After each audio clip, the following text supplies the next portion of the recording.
Entonces, nada en nuestra fe debe ocupar, ni siquiera acercarse en lo que es nuestra confianza y nuestra enseñanza a base de las Sagradas Escrituras. Lo que nos caracteriza como cristianos y como discípulos de Cristo, y como decimos muchas veces como cristianos evangélicos, lo que nos caracteriza justamente es este punto. Nuestra fe la basamos en las Sagradas Escrituras. Amén. Segundo peldaño. Vamos por favor a Juan capítulo 14, versículo 6.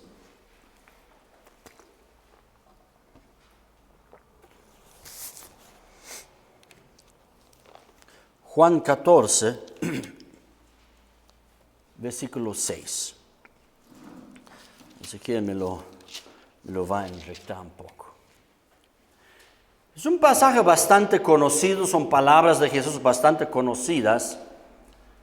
Y justamente por eso es muy importante para nosotros, ¿no? Entonces, ya estaba bien.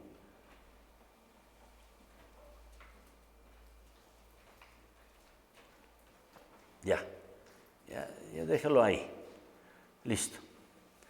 Un pasaje muy conocido y muy importante. Porque Jesús mismo dice aquí, ¿quién es Él? Dice Jesús, yo soy el camino y la verdad y la vida. Y dice esas importantísimas palabras que realmente marca aquí la exclusividad de Jesucristo. Que realmente aquí marca lo que siempre hemos sido llamados, los cristianos son muy intolerantes. No aceptan otra creencia que hay otras formas. Hay un dicho, ¿no? Muchos caminos llevan a Roma, algo así, ¿no? Creo que hay 7 caminos, ¿no? Muchos caminos llevan a Roma, ¿no? Un poquito para decir, pero tú, ¿por qué dices que solo tu religión va a salvar? Solo tu religión puede acercar a Dios, ¿no? ¿Qué te crees? ¿Por qué eres tan intolerante? Y siempre derivamos esta calumnia, esta acusación aquí. No somos nosotros intolerantes. Es el Señor Jesucristo mismo intolerante. ¿Me explico?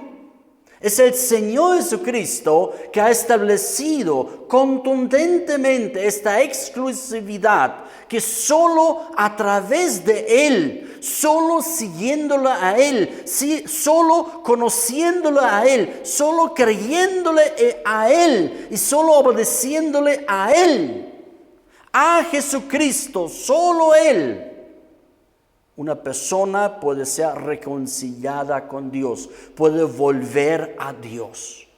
Nadie viene al Padre sino, más claramente en el texto griego lo dice, ¿no? Sino solo a través de mí. Es decir, solo a través de mí, dice Jesús, una persona puede reconciliarse o puede retornar al reino de Dios, de llegar al Padre, a la familia de Dios, al Padre Celestial, a realmente llegar a este Creador que ha creado los cielos y la tierra. Es solo Él. Y eso ha reconocido la Reforma. A base de las Escrituras justamente, hay una exclusividad que solo es Jesucristo. Nadie más nos puede acercar a Dios. Nadie más en todo este gran universo. Nadie puede acercarnos a Dios, sino solo Él, solo Jesucristo.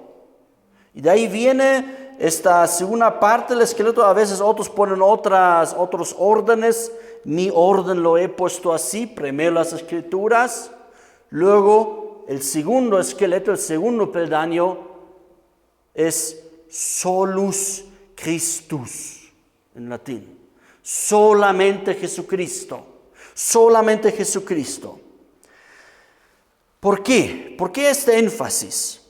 Porque se cree en parte hasta el día de hoy que nuestro acercamiento a Dios, Hay uno que está en el Catecismo Católico, que es el Papa y los obispos son vicarios de Cristo, que están en lugar de Cristo, que a través del Papa uno puede acercarse a Dios. A través de mi obispo puedo relacionarme con Dios y recibo el perdón de Dios. Por eso para ellos es muy importante entrar al confesionario, ¿no? Así se llama, creo, ¿no? Confesionario, ¿no? Para confesar sus pecados ahí y a través del obispo, a través del sacerdote, recibir esta renovación supuestamente, ¿no? Con Dios, ¿no? El perdón de mis pecados. Claro, creen también que Jesús ha muerto por esto y todo eso, pero es a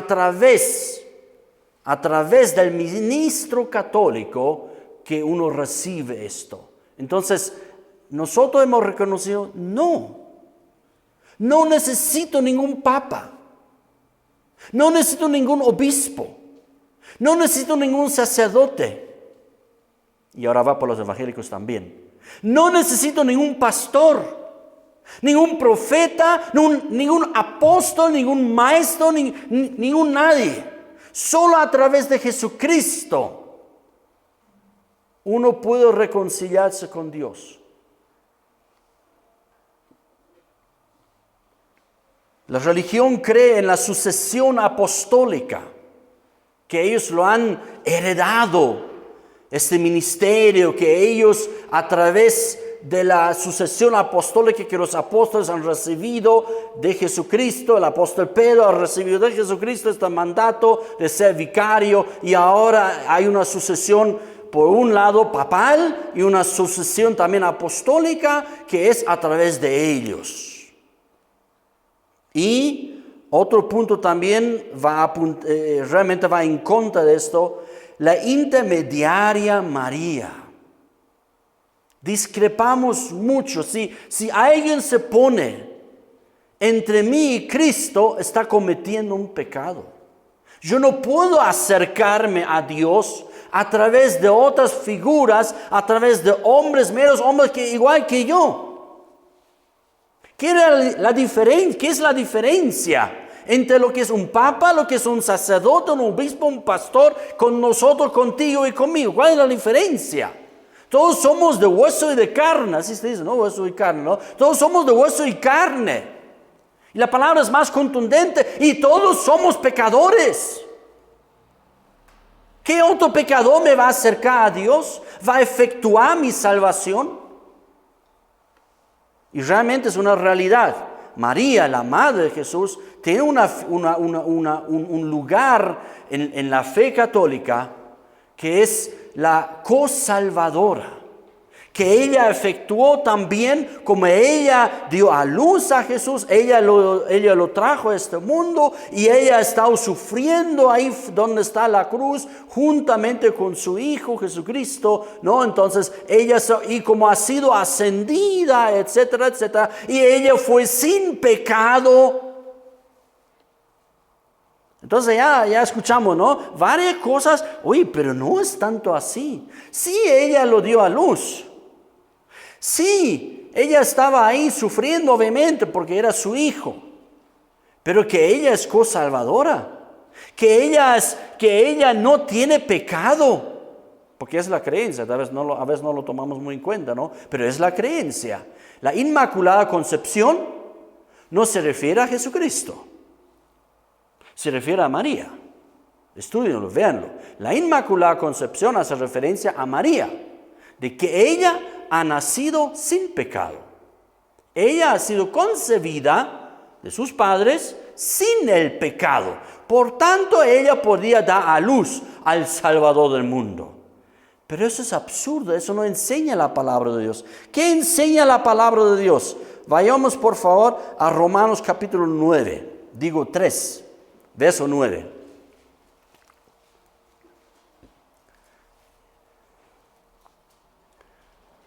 Poquito a poquito cuando ya está, vas a enrectar un poquito. No ahorita, cuando hemos terminado de leer. Romanos 3:9. ¿Qué pues? Dice Pablo. ¿Somos nosotros mejores que ellos? Aquí hay una cuestión entre judíos y gentiles, ¿no? Él siendo judío, los otros gentiles como nosotros, y dice, ¿somos nosotros los judíos mejores que ellos, mejor que los gentiles? Y Pablo dice, en ninguna manera. Pues ya hemos acusado, ¿a quiénes? A todos los hombres, a todo ser humano. Como un judío dividía la humanidad entre nosotros y ellos, entre los judíos y los gentiles, ¿no? Entonces, de esta manera, esa era la cosmovisión de los judíos, nosotros los judíos y los gentiles, las demás naciones, ¿no? Entonces, Pablo dice, entonces podemos decir también todo ser humano, pues ya hemos acusado a judíos y a gentiles. ¿Cuántos? Todos. Que todos están bajo pecado, bajo el dominio y bajo el señorío del pecado. Todo ser humano es un ser pecador. No existe un ser humano, ni el Papa, ni María, que no está bajo el pecado. Todo ser humano es un ser pecador. Y así ya nace. No recién cuando empezamos a pecar, somos pecadores, sino así nacemos. Es más, el Salmo dice, así nosotros hemos sido concebidos. En pecado hemos sido concebidos. Está bien, hijito, ahí nomás ya. Está buen hijo. Verso 10. ¿Cómo está escrito? ¿Cuánto hay justos? ¿Cuánto hay gente que agradan a Dios con su vida? Eso quiere decir justo, ¿no? Ni uno. No hay justo. Y dice Pablo, y eso dice el Salmo también, dice la palabra de Dios, y al Antiguo Testamento dice eso, ni aún uno. No hay uno solo que no haya pecado. No hay ni uno solo que es un justo por su estilo de vida, por su vida. Y aun si fuera por su estilo de vida, eso enseña la palabra bien claro, aun si por su estilo de vida fuera un ejemplar, sin embargo, igual es pecador, porque nuestro problema no es solamente en nuestras acciones, nuestro problema es así nacemos. Nacemos con el pecado. Como yo siempre digo, no somos pecadores, a ver, escuchen esto, no somos pecadores porque pecamos, sino pecamos porque somos pecadores. Es decir, la palabra de Dios tiene una sentencia sobre la humanidad muy desastrosa. Es que no pueden otra cosa que pecar. Todos ellos no pueden otra cosa que pecar. Y es una realidad. Más o menos, en unos se manifiesta más, en otros se manifiesta menos. Pero en teoría todo ser humano, todo hombre, toda mujer es capaz de cometer cualquier pecado que exista. Es capaz. Solo se tiene que ver las circunstancias, etcétera, etcétera, porque somos pecadores. Escúchame bien. Y tenemos la capacidad. No es que somos incapaces. Tenemos la capacidad para pecar. ¿O no? Porque somos pecadores. No hay justo, ¿cómo dice? Ni aún uno. Dile a que está a tu lado. No hay justo, ni aún uno. Claro, ahí viene directamente, pero ¿cómo Jesucristo nos puede salvar entonces? Vayamos a Hebreos capítulo 4, por favor. Hebreos capítulo 4, 14. Y aquí también en este pasaje muestra dos cosas. Uno, ¿por qué Él puede salvar? Y dos, esta exclusividad. Solo es por Cristo, solo es a través de Jesucristo. Dice aquí la palabra, por tanto, teniendo ¿cuántos?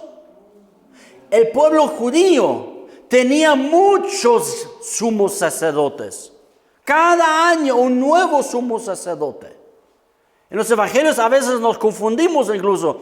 Cuando Jesús está siendo sentenciado, había un Caifás, había un Anás, ¿no? Y dice y el anterior, y a veces confundimos. ¿Y cuál era el sumo sacerdote de la época de Jesús, no? Porque incluso había varios cada año que se repartían, ¿no? Etcétera, etcétera. Entonces, a través de los siglos, había muchos sumos sacerdotes. Pero ninguno, dice la palabra, realmente podía acercarnos a Dios de verdad. Ninguno realmente podía interceder por nosotros de verdad. Ninguno podía acercarnos a Dios determinantemente y definitivamente. Solamente, como dice la palabra, ellos hacían los sacrificios de los animales y solamente por un tiempo, por un momento, cubrían nuestros pecados con la sangre de toros y animales. Por un tiempo. ¿Sabes cuánto tiempo duraba el cubrir nuestros pecados? Por el sacrificio, por el servicio de los sumos sacerdotes humanos, de los israelitas. ¿Sabes cuánto tiempo duraba el cubrir nuestros pecados? 12 horas. 12 horas, nada más. ¿Cómo lo puede decir, pastor? Eso? Porque en la mañana tenían que sacrificar el cordero por el pecado del pueblo, y en la tarde, en la noche, a las 6 de la mañana, a las 6 de la tarde, tenían que dar el sacrificio del cordero. Cada día, 2 veces, ¿no?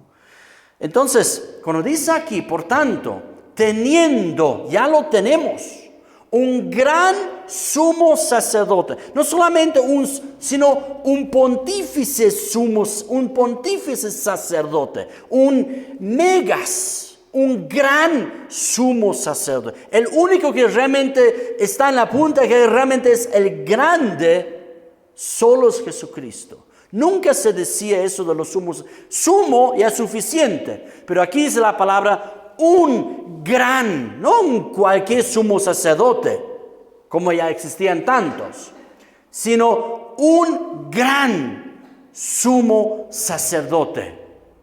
¿Y qué hizo él? Que traspasó los cielos.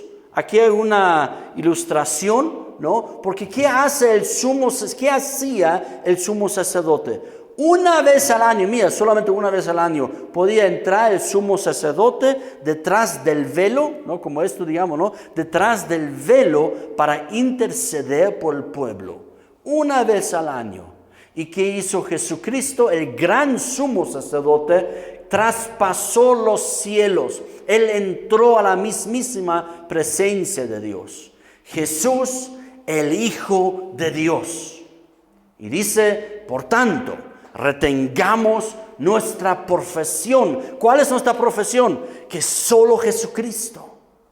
Esa es nuestra profesión, esa es nuestra confesión, que solo es Jesucristo el que puede acercarnos a Dios, el que nos puede salvarnos delante de Dios, el que nos puede reconciliarnos con Dios, el que puede morir por nosotros. ¿Por qué? Verso 15.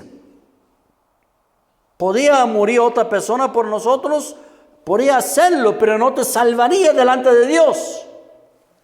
Y dice, porque tenemos un sumo sacerdote. Otra vez, ¿cuántos? Uno. Un sumo sacerdote porque no tenemos un sumo sacerdote que no pueda compadecerse de nuestras debilidades. Doble negación quiere decir, o sea, sí, Él se compadece de nuestras debilidades como pecadores, sino uno que fue tentado en todo, según nuestra semejanza. Por eso Dios se hizo hombre. Jesucristo, hombre. Jesucristo, Dios hecho humano. Y Él ha sufrido y ha sido tentado bajo toda tentación para pecar. Sino uno que fue tentado en todo, según nuestra semejanza. Fue tentado en todos los pecados, pero sin pecado. Él no pecó. Él no pecó. Dos cosas. Él no fue concebido en pecado. Entonces su naturaleza en sí no es pecaminosa. Y dos, Él nunca pecó. Y ahí está el gran dilema, ¿no?, de la religión. Pero ¿cómo si María fuera con pecado? ¿Cómo ella puede dar a luz un ser sin pecado? Y yo siempre digo así de sencillo nomás. Eso ya déjalo a Dios como lo hace, ¿no? Eso déjalo al Señor. Pero inventarnos una doctrina falsa que no está en la palabra, cuando más bien María misma adora a Jesús y dice que realmente Él es mi Salvador. Él es mi Salvador. Entonces, ¿de qué está hablando? Hasta ella lo hizo y debía hacerlo. María sí es salva, pero no por sí misma, sino es salva porque ha creído en el Hijo de Dios, en el Señor Jesucristo, porque es la única forma que el ser humano, hombre y mujer, pueda reconciliarse para con Dios. ¿Necesitaba María reconciliación con Dios? Amén. Necesitaba. ¿Tú lo necesitas? Amén. ¿Yo lo necesito? Amén. Todos necesitamos esta reconciliación que solo viene a través de Jesucristo. ¿Por qué? Porque Él sin pecado, ¿no? Otro momento podemos hablar más de y cómo fue eso de la concepción entonces y qué sé yo, y solo para adelantarnos, ¿no? Solamente para un poquito cubrir nuestro deseo a veces de conocer. Sabemos, ¿no es cierto?, que el nacimiento de Jesús o en la concepción de Jesús no figuró un hombre, ¿verdad? Dice la palabra que ella dio a luz virgen, ¿no es cierto?, y que no conoció hombre alguno, por eso ella se extraña, ¿cómo voy a concebir? ¿No? Porque no conozco hombre, o sea, no he tenido relaciones con un hombre. Nosotros ya sabemos ya un poco mejor ya la biología, cómo funciona, ¿verdad? Entonces estamos hablando del espermatozoide, del varón, en este caso del desposado de María, que era José, ¿no es cierto? Entonces, él no aportó su espermatozoide. Eso ya está claro, eso sabemos. Lo que muchas veces no tomamos en cuenta, aunque la palabra lo dice así tan claramente, y la religión católica no toma en cuenta, ni María aportó su óvulo. Ni María aportó su óvulo. Sino, ¿de dónde viene esa concepción? ¿Qué dice la palabra? ¿Cuál es la respuesta? El Espíritu Santo vendrá sobre ti y concebirás. Es decir, Dios, el creador de los cielos y la tierra, ha creado, el Espíritu Santo ha creado el cuerpo del ser humano desde un óvulo fecundado ya dentro del vientre de María. Entonces, toda esa discusión del pecado original, que con la genética de María, que iba a pasar el pecado de ella a Jesús y todo eso, se disuelve claramente cuando leemos simplemente la palabra y la tomamos en cuenta. No solamente ella no tuvo relaciones, sino que es una obra efectuada 100% por obra del Espíritu Santo, que llegó a ella, para decirlo un poco en términos humanos, es el Espíritu Santo que hizo que ella concibiera, es decir, creó ahí dentro de ella a base de nada. ¿Acaso Dios no puede crear desde la nada? ¿No es esa nuestra gran fe en la palabra de Dios, que ex nihilo, que Dios ha creado todo el universo desde la nada? Hasta la misma cosmología enseña esto.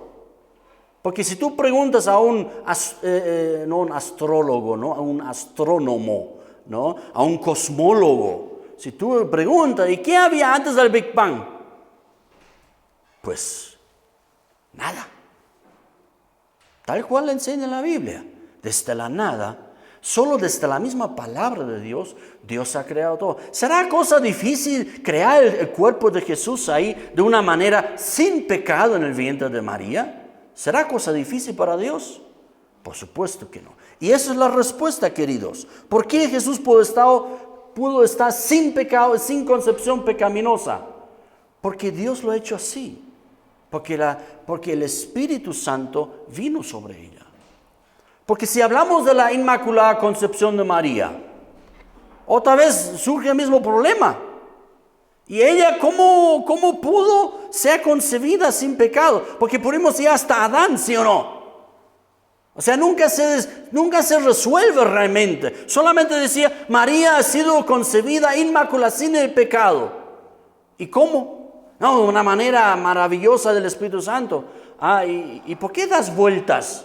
¿Por qué no llegamos simplemente a la palabra de Dios? Que el único que fue concebido inmaculadamente, el único que fue concebido sin pecado, es Jesucristo en el vientre de María. No quiero pisar, digamos, zapatos de la religión católica o de los católicos, pero debemos entender lo siguiente. ¿Qué es modernamente hablando? No porque hay que aprobarlo, digamos esto, ¿no? Pero modernamente hablando, ¿qué es lo que pasó con Jesucristo? En otras palabras, fue prestación de vientre. Así biológicamente hablando, médicamente hablando, fue prestación de vientre. María fue únicamente el vehículo por lo cual Jesucristo ha llegado a este mundo. Ella dio a luz. Punto. Amén. 1 Timoteo capítulo 2, verso 3 al 5.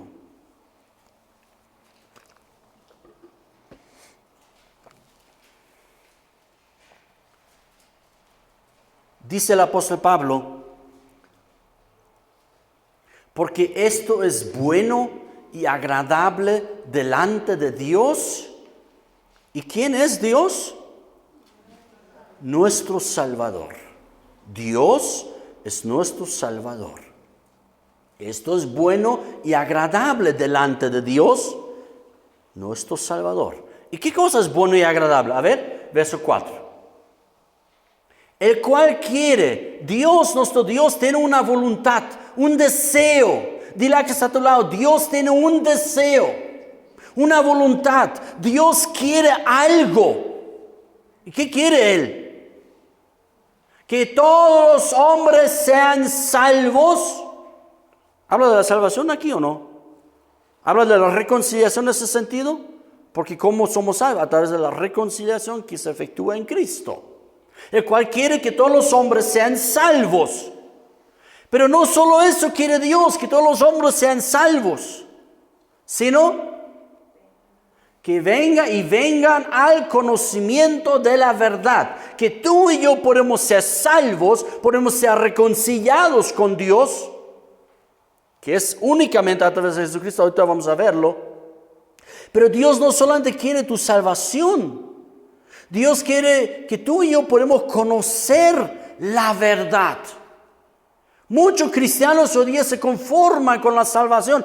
Dios ya me ha perdonado, ya está. Parece mucho a los católicos que van una vez al año al confesionario, ya me ha perdonado, ya está. Así parecen muchos evangélicos. Dios me ha perdonado, ya tengo paz con Dios, y algunos un poco mejoran su vida, otros incluso viven como están acostumbrados. Pero pocos realmente quieren conocer la verdad, quieren adentrarse en las Escrituras, quiero saber de Dios, quiero conocer de Dios, quiero conocer más a Jesucristo, porque la vida eterna, ¿en qué consiste? En conocer la verdad. Y Jesús lo dice, lo pueden leer, no lo busquen ahorita, en Juan 17. ¿En qué consiste la vida eterna? No hay que después que morimos. Tú hoy día puedes experimentar y vivir la vida eterna si entiendes la definición de vida eterna. Jesús define la vida eterna, conocer a Dios y a Jesucristo. En eso consiste la vida eterna. Conocer a Dios y conocer a quien Él ha enviado. No búsquenlo, lo pueden encontrar en Juan 17. Pero sí búsquenlo aquí, el verso 5. Dios quiere que todos los hombres sean salvos y que puedan tener un conocimiento de la verdad, que puedan conocer a Dios, que puedan conocer a Jesucristo su Hijo. Porque hay un solo Dios. ¿Cuántos dioses hay? Uno solo. Uno solo.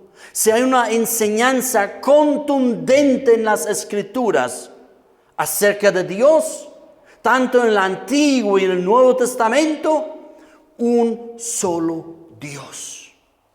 Un solo Dios. No son dos, no son tres, no son más. Hay un solo Dios. Y esa es la base para el apóstol Pablo. Esta realidad, esta verdad absoluta. Existe un solo Dios. Así también, dice Pablo, y un solo mediador. Así también, un solo mediador. ¿Tienes la Biblia de las Américas?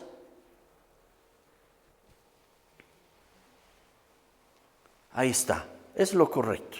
Y también, eso dice el texto griego así, y también. Dice, porque hay un solo Dios. Y así como hay un solo Dios, igualito hay un solo Dios, también un solo mediador entre Dios y los hombres. Entonces, el segundo peldaño, la segunda parte del esqueleto de la reforma es solo Jesucristo. Solo Jesucristo.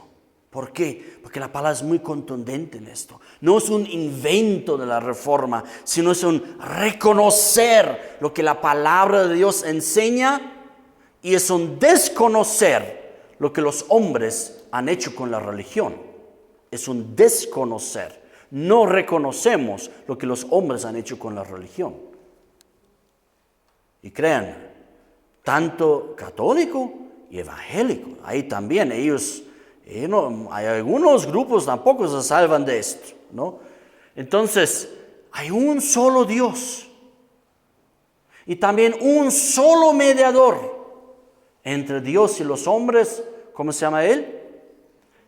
Cristo Jesús, hombre. Hasta ahí nomás. Cristo Jesús, hombre. Ahí suena de repente, ¿no? Porque es importante que nosotros compartimos eso y siempre entendamos esto. Hubo una secta en Centroamérica hace unos años atrás que había un hombre que decía, yo soy Jesucristo hombre, y se ponía en su gorra. La gente hasta aquí a Bolivia vino hace 10 años atrás, hasta más tiempo atrás, ¿no? Se hacían un tatuaje en La Paz, llegó 666, ¿recuerdas? ¿No? Llegó un hombre, ¿no? Y él se decía de sí mismo que él es Jesucristo hombre, él es Jesucristo, ¿no? Y ahora él murió, ¿no? Que él no debía morir porque él había profetizado, él no iba a morir, pero ahora su esposa ahora es el Espíritu Santo. Sí, o sea, es para reírse, ¿verdad? Y podemos reírnos, pero hay una secta y es bastante grande en Estados Unidos, en Miami, en Centroamérica, en algunos grupitos, en algunos países, en Argentina, en Perú, que realmente son de esta terrible secta, donde ella dirige todo a través de la televisión, ¿no? O internet, y etcétera, etcétera. Ella realmente es el Espíritu Santo, ¿no? Entonces, así, ¿no? Entonces, es importante. Y también es importante para nosotros como evangélicos, porque hay algunos hombres, y siempre hubo este movimiento, y creo que durante mucho tiempo existe eso, ¿no? Que donde en tiempo hay hombres que quieren ponerse en este lugar, que a través de esta persona tú tienes comunión con Dios. Existe una antigua canción del siglo XVIII, ¿no? Que un himno que decía de la iglesia apostólica, que decía, a través de mi apóstol me acerco a Dios. A través de mi apóstol me acerco a Dios. cantando así, ¿no? Qué terrible. Aquí, los que están aquí a nuestro lado, tienen un concepto así, ¿no? Que él es el ángel, el último ángel del libro de Apocalipsis, ¿no? Que solo a través de este ángel las personas pueden acercarse a Dios. Pero ¿qué confesamos y cuál es nuestra profesión? Que solo Jesucristo nos puede acercar a Dios. Amén. Terminando este esqueleto o esta parte, Hechos 4, por favor.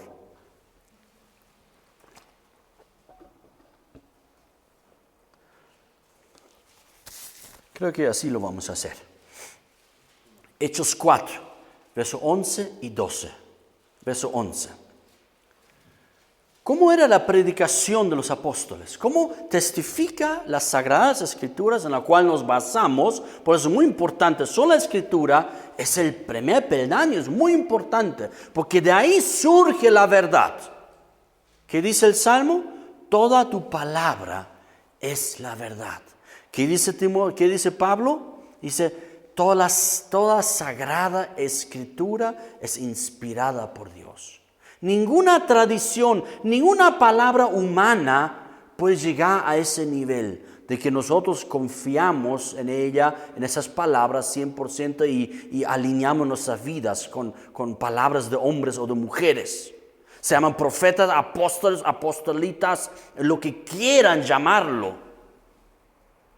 La única base para nuestra fe está en las Sagradas Escrituras. Y nuestro único acercamiento a Dios, tal como las Sagradas Escrituras enseñan, es a través de Jesucristo. Y ahí justamente ocurre eso, ¿no? ¿Por qué es tan importante este primer paso, entender solo la Escritura?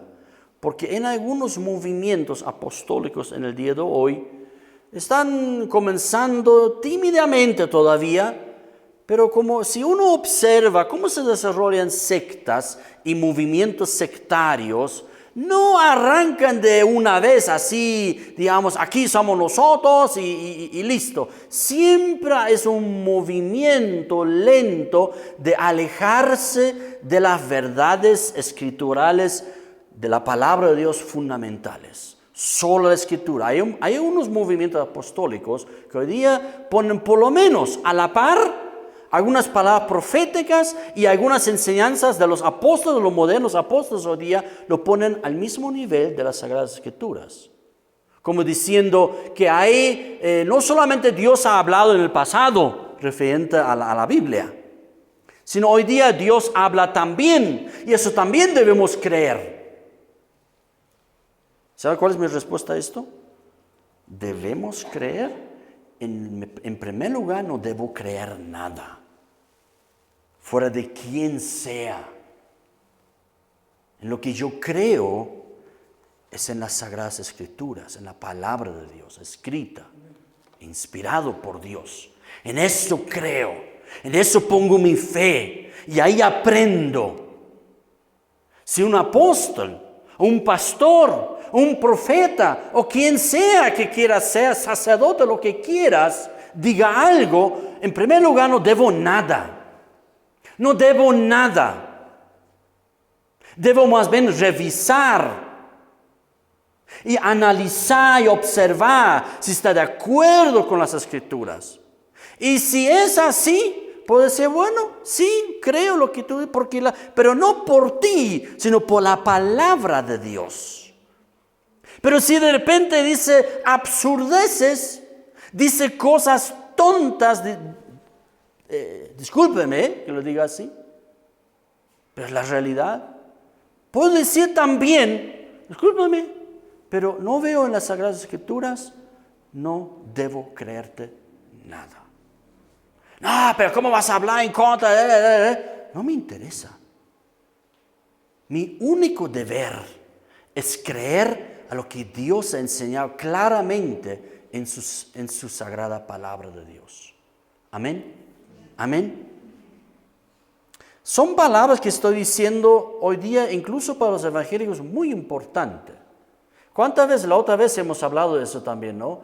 Debemos dejar de decir, a veces en alguna charla, en algunas conversaciones, ¿no? Decimos, mi pastor ha dicho, debemos dejar de hacer eso, ¿no? Debemos mejor conocer más la palabra de Dios y basar nuestro creer en nuestras enseñanzas en las Escrituras, ¿no? Y no, digamos, tal dice tal cosa, tal dice otra cosa, ¿no? Nosotros debemos, como dice la palabra de Dios justamente, ¿cuál es la voluntad de Dios?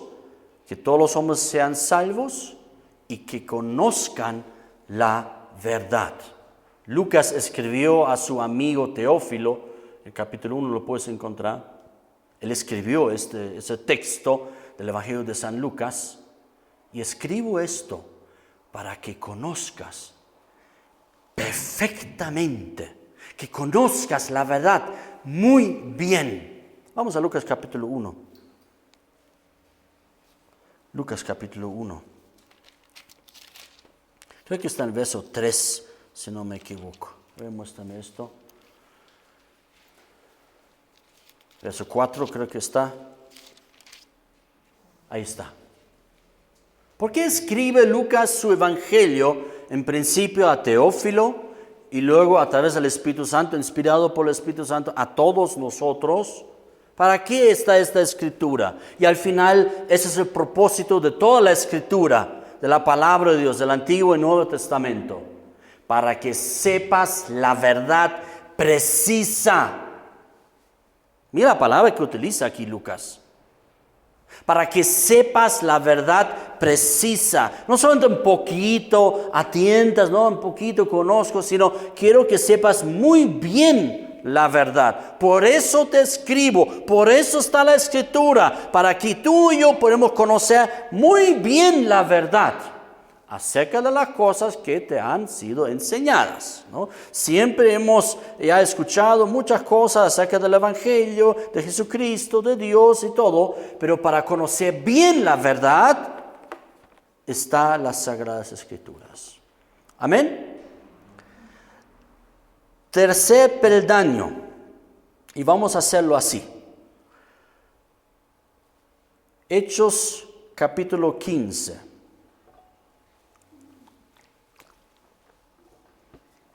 Entonces, el segundo peldaño, mientras buscan, fue dado originalmente para ir en contra del vicario papal y obispal, de que no necesitamos intermediadores entre Dios y los hombres aparte de Jesucristo. Fue originalmente dado también contra el sacerdocio especial, porque la palabra dice, nosotros somos la generación de los sacerdotes. Nosotros todos, creyentes en Cristo, somos sacerdotes delante de nuestro Dios. Todos. No hay unos especiales. Y también fue dado ese segundo peldaño para rechazar que María fuera intermediaria, co-salvadora, para rechazar. Hoy, actualmente, debemos aumentar, tampoco debemos nosotros permitir que apóstoles o profetas o hombre cualquiera o mujer cualquiera se entre en nuestro camino para seguir a Dios. El único que nos acerca a Dios es Jesucristo. Amén. Ya lo tenemos, ¿verdad? Hechos 15, verso 10. Hechos 15, verso 10. Tercer peldaño. Ahora pues, ¿por qué tentáis a Dios, poniendo sobre el cuello de los discípulos un yugo que ni nuestros padres ni nosotros hemos podido llevar? Aquí es esta famoso concilio en la ciudad de Jerusalén, donde hubo una pregunta, una cuestión que no podían resolverlo porque había mucha discusión. Se recuerda, Pablo se discutía mucho con algunos judaizantes, ¿no? Que decían que eran cristianos, pero sobre los cristianos, sobre los creyentes en Cristo, gentiles, querían poner yugos, querían poner obras cumplimiento de la ley de Moisés, debían ellos circuncidarse, cumplir la ley de Moisés y las fiestas y las comidas y todas las cosas debían ellos cumplirlas. Y si no, no podían acercarse a Dios, no podían ser reconciliados con Dios. En pocas palabras, ¿qué cosa es de solo creer en Jesucristo? No, tú tienes que cumplir esto. ¿Y cuál fue la respuesta a base de las Escrituras? Por si acaso también no se lo inventaron los apóstoles. ¿Cuál fue la respuesta de esta tentar a Dios? Era un tentar a Dios. Quería obligar que la gente no podía ser salvo así nomás, sino debían hacer obras complementarias. Debían realizar obras complementarias, no podían ser salvos así nomás creyendo en Jesucristo. Nada van a hacer, nada tienen que hacer para ser salvos, no hay nada que hacer. Los apóstoles decían, querer obligar a la gente de lo que realmente enseña la palabra de Dios, lo que Dios realmente enseña de cómo ser salvo, querían imponer ciertas reglas, ritos, etcétera, etcétera. Y los apóstoles entendían, no, eso es un tentar a Dios. Eso es confrontar a Dios directamente. Y eso es grave. ¿Cuál es la respuesta? Verso 11. Creemos más bien que somos salvos. ¿De qué manera? ¿De qué manera tú y yo somos salvos? ¿Qué dice? Por la gracia del Señor Jesús. Dile a que está a tu lado, solo puedes ser salvo por Jesús, claro, pero ¿cuál es la acción de Jesús? Por su gracia. Somos salvos por su gracia, no por tus obras, ni complementarias, ni nada lo que el hombre pueda hacer o mover. La única forma que el ser humano pueda ser reconciliado con Dios es a través de la gracia de Dios. No hay otra forma. Y la gracia, la palabra gracia en griego es muy interesante. Otra palabra para gracia en castellano sería regalo. Gratis. Alguien ya pagó. Amén. Otro ya pagó. Lo que a veces en algunos lugares dicen gratis, gratis, gratis. Bueno, sabemos. Alguien pagó, o sea, no es gratis de por sí. Si de repente ofrecen bonos y bonos por ahí, bonos por allá, no es gratis. Créanlo, no es gratis. Eso cuesta. ¿Y quién paga? Descúbrelo, ¿quién paga los bonos? Bien, entonces, queridos, gratis, gracia, gratis, en griego charis, regalo. ¿Tú puedes hacer algo para un regalo? ¿Tú algo puedes aportar para el regalo? No, por eso es regalo. Por eso es regalado, donde tú no haces nada. ¿Por qué? Porque otro pagó por tu regalo. ¿Qué quiere decir? Tú no haces nada, tú no puedes hacer nada para tu salvación, ni completarla, ni complementarla. Cristo ya pagó por tu salvación. Alguien debía pagar el precio. Pero lo pagó Él. No es gratis en el término absoluto, como que nadie paga nada. No, alguien pagó. Que es Jesucristo en la cruz del Calvario, morir por ti, más exactamente morir en lugar tuyo, en lugar mío. Él murió por mí. Él pagó el precio por mi pecado. ¿Cuál era el precio del pecado? ¿Se acuerdan? La muerte.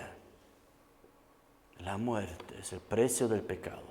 Y Él pagó ese precio. Creemos más bien que somos salvos por la gracia del Señor Jesús. De la misma manera que ellos también lo son. ¿Qué es ellos? Están hablando los apóstoles, es decir, los judíos, refiriéndose a los gentiles, que somos nosotros. ¿Cómo somos salvos? Igual que ellos. Los judíos son salvos solo por la gracia del Señor Jesucristo. ¿Cómo somos salvos nosotros? los apóstoles decían de la misma manera, los gentiles también son salvos por la gracia del Señor Jesucristo. Entonces, el tercer peldaño se llama sola gracia, solamente por la gracia de Dios. Y otra vez, no es un establecimiento, no estamos estableciendo doctrina. Eso salta de las Sagradas Escrituras. Eso realmente cuando tú abres la palabra de Dios, se te refleja en todo lugar. Como un Enoc podía ser agradable con su vida ante Dios. Como un Noé, ahí está más claro. Como un Noé podía vivir una vida agradable delante de Dios. ¿Cuál era la forma, cuál era la manera que Noé agradó a Dios? Que Noé podía ser llamado un hombre de Dios delante de Dios. ¿Cómo llegó? La palabra es muy contundente. Por favor, misericordia y gracia de Dios. Solo por la gracia de Dios. ¿Cómo Israel pudo ser salvado de la esclavitud en Egipto? ¿Algo hicieron ellos? Óigame, ellos ni buscaron a Dios. Clamaron, pero más en su desesperación. Pero ¿qué hicieron ellos para que Dios los salvara? Nada. Fueron salvos por la gracia. Recién después aprendieron cómo debían ahora conocer a Dios y vivir para con Dios, ¿no? Pero la salvación es por la gracia de Dios únicamente. ¿Contra qué fue esta enseñanza originalmente? Contra las indulgencias de la época de los reformadores, ¿no? Donde la religión católica vendía hojas, firmado y sellado por el Papa, ¿no? Y lo vendían, no lo regalaban.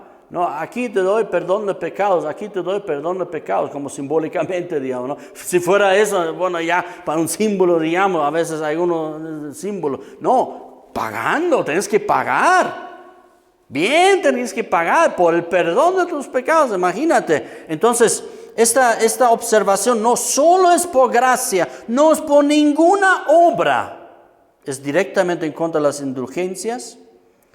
Es también en contra de que los pecados serán perdonados cumpliendo algún rito. Tus pecados no son perdonados por un rito que tú haces. Mientras más lloras, mientras más cantas, tus pecados son más perdonados. No tiene nada que ver, es solo por gracia. Amén. Y también contra esta idea, en esta época, hasta el día de hoy, actualmente también debemos entenderlo, hay esa idea de compensar con obras buenas a mis pecados. Con buenas obras, con cosas buenas, con comportarme bien, puedo compensar y de alguna manera ayudar a mi perdón de mis pecados, puedo ayudar. Y eso es absurdo. Eso es una tontera total. Eso es una mentira. Tú no puedes aportar nada. O Dios te ha perdonado y te ha salvado o no lo hizo. Pero no hay nada que tú puedes hacer en favor de aquello. Tú nada puedes hacer para complementar esta obra salvadora de Jesucristo en la cruz. Amén. Solo es por gracia. Solo es por gracia. Romanos capítulo 11, verso 6.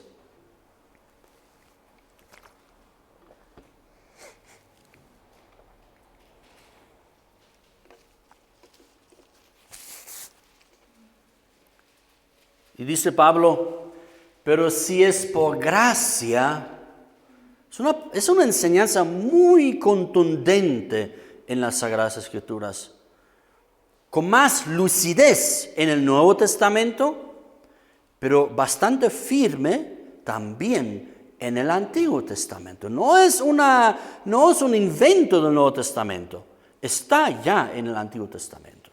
Pero obviamente con más luz trajo el Señor Jesucristo al conocimiento la gracia de Dios. Dice, pero si es por gracia, Pablo, ustedes saben, Pablo era un hombre muy razonable, ¿sí o no? Pablo era, ¿cómo decimos nosotros? Un erudito, dices. Erudito, ¿sí? Un crack, decimos, ¿no? Un cráneo, ahí está, un cráneo.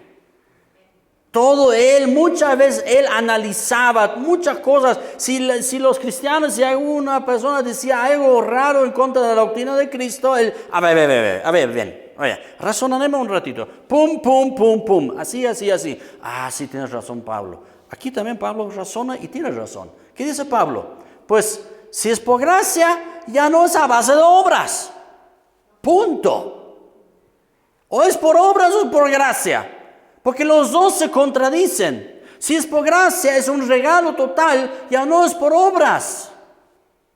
Ya no es por obras. No hay nada de completarlo. De otra manera, la gracia ya no es gracia. ¿Tienes razón? Por eso es importante. La fe también es razonable. La fe también es muy lógica. No solamente a veces no nos queremos darnos cuenta y nos toman el pelo en algunos lugares. La fe cristiana, la fe del Evangelio del Reino es muy razonable.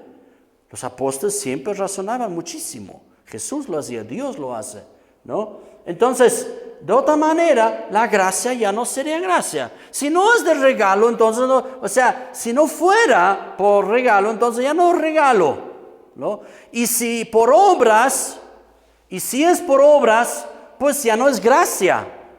De otra manera, la obra ya no es obra. O sea, Pablo contrasta aquí, o es por gracia o es por obra. Si tú quieres hacer obras meritorias para la salvación, para el perdón de tus pecados, entonces hazlo. Pero ya no sería por gracia. Y si es por gracia, tú nada puedes aportar.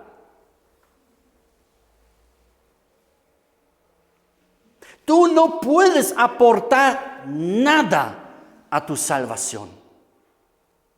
Nada. El único que pudo aportar y pagar, ya lo hizo. Ya lo hizo. Amén. Efesios capítulo 2. Finalizando con esto.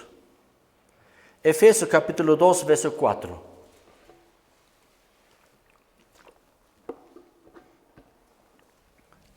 Miren, nosotros estamos compartiendo algo.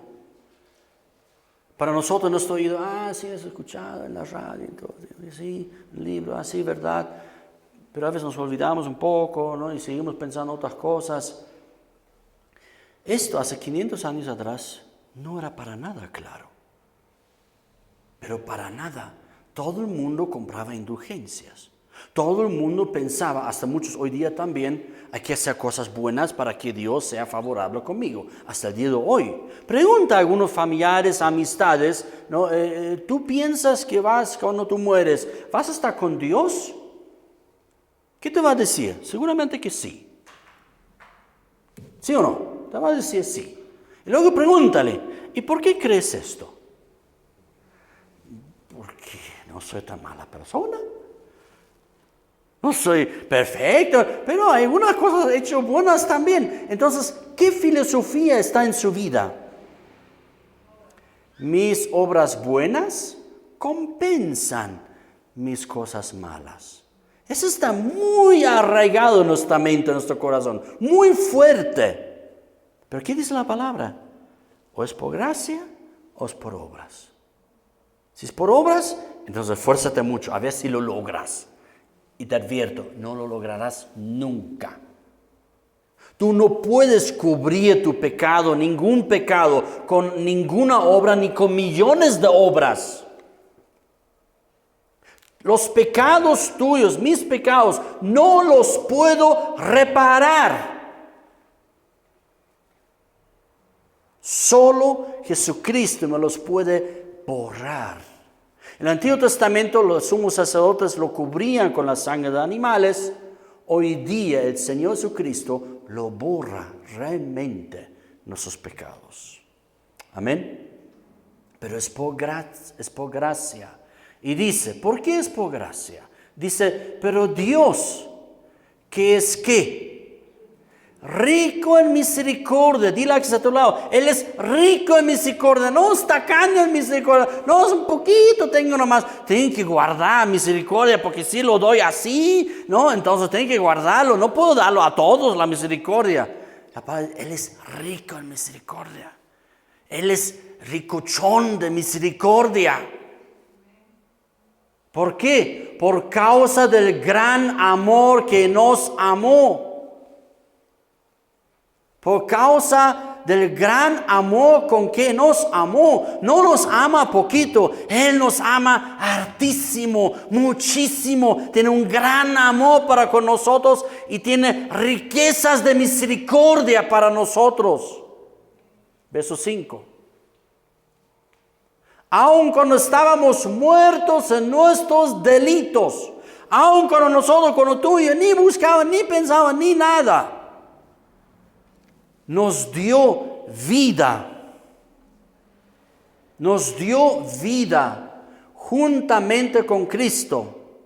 Cuando tú no has obrado nada, cuando tú no te has limpiado nada de tus pecados, aun cuando estábamos muertos en nuestros delitos, ahí donde estaba, no tienes que tú revivirte solito, ¿no? Hay que ayudarlo a Dios para que me dé vida. Tú nada puedes aportar para que Él te dé vida. Tú más bien tienes que estar bien muerto en tus delitos y pecados. Tú tienes que entender esto. Soy muerto en mis pecados, en mis delitos. No agrado nada a Dios. No logro nada de lo que yo podría hacer me puede acercar a Dios. En esta realidad, entender esto, aceptar esta realidad. Yo nada puedo aportar a Dios. Yo estoy lejos de Dios. Ahí Él nos dio vida juntamente por Cristo. Y ahí viene esa famosa frase. Por gracia habéis sido salvados. Dile a que está a tu lado, por gracia. Es por gracia. Verso 6.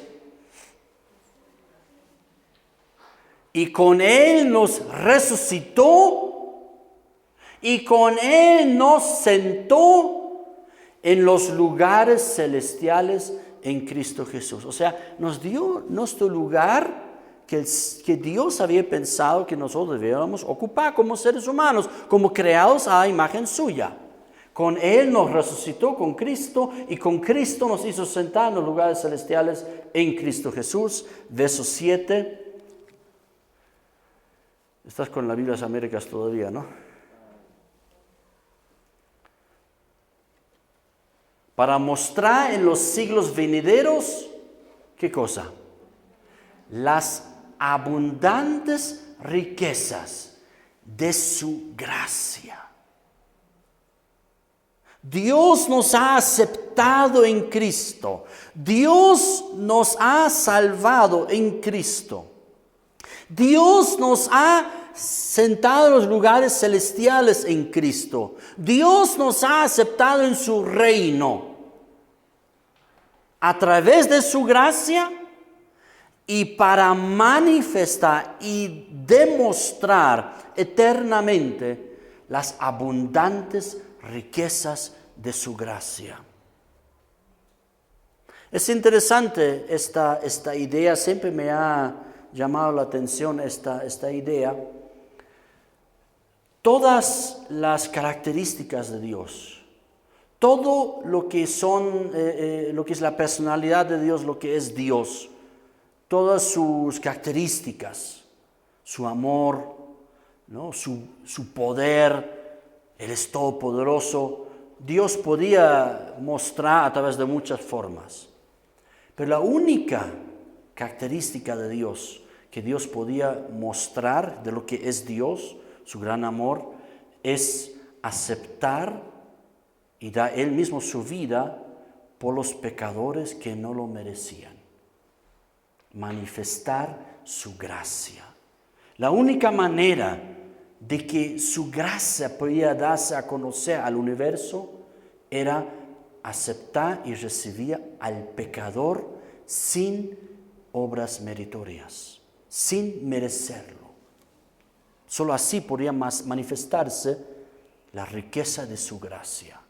No hay otra forma. Porque gracia, ¿qué es? Recibir algo que tú no lo mereces. ¿Verdad? Recibir algo que no hemos hecho nada. Es la única forma. Entonces, verso 8. Para mostrar en los siglos venideros la abundante riqueza de su gracia. Y dice Pablo, porque por gracia sois salvos. Ya viene otro componente, por medio de la fe. Porque por gracia sois salvos, por medio de la fe. Y esa salvación, dice Pablo, y esto no de vosotros, pues es una dádiva, un regalo de Dios. Verso 9. Otra vez, ¿por qué tiene que ser por gracia? No por obras. Pablo es bastante enfático, ¿no? Aquí. No por obras, para que nadie se gloríe. Claro, si habría algo que yo podría aportar a mi salvación, yo siempre andaría así, ¿sí o no? Es que yo he hecho eso y tú no. No hay nada que hacer. Tú nada puedes hacer. Yo nada puedo hacer para ser salvo. Todo lo que era necesario para ser salvo, Jesucristo lo hizo en la cruz del Calvario. Amén.